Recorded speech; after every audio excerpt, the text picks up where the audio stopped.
ମୋ ନାଁ ସୌମ୍ୟରଞ୍ଜନ ପ୍ରଧାନ, ଗ୍ରାମ ବଡ଼ଜୋଡା। आज आम कलेक्टर सार को आसलु आमर गोटे दाबीपत्र देवाई। आमर से दाबी मुख्य दाबी रहा स्वास्थ्य आउ गमनागमन सुविधा आ निजुक्ति। बर्तमान माइंस आमर एमसीएल 40 वर्ष ऊर्ध हम आम गाँ जमी को आक्वायर करला किंतु बर्तमान सुधा आम गाँ को भल रास्ता खंडे ना कि आम गाँव पिला माने पाठ पढ़ाई कौन प्रकार सुविधा सुजोग भी नहीं।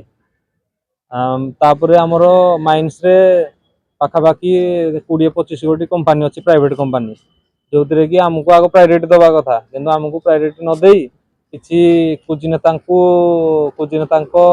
पैसा कारबार जो आम गाँ को पछरे पकई बाहर जिला बाहर राज्य पिला आसिक निजुक्ति पाँच किंतु आम पंचायत पिला कौन प्रकार तार बेनिफिट नहीं पारना से बाबद आम किसी दाबीपत्र आम 5टा दाबी से दाबीपत्र आज देवाई आसलु कलेक्टर ऑफिस।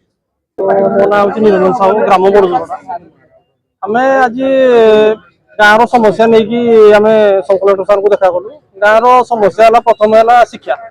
आमर निज जगह एमसीएल द्वारा आक्वायर कर गोटे डीएवी स्कूल अच्छी डीएवी से स्कूल रे आमर गाँव कौन क्षतिग्रस्त प्रजा पिला एडमिशन हो पारना जेहेतु जगह जावा सत्वे जदि आम एडमिशन न पाई पारू से आम गाँ को कौन कहबू आम तो से गला गोटे आउ गोटे समस्या है आमर है पाखे आमर बहुत गुटे छोट छोट इंडस्ट्री मान माइंस थी बहुत गुटे कंपानी आसी 30 रु अधिक माने कंपानी आसी भी आमर पिला कौन निजुक्ति मिलू।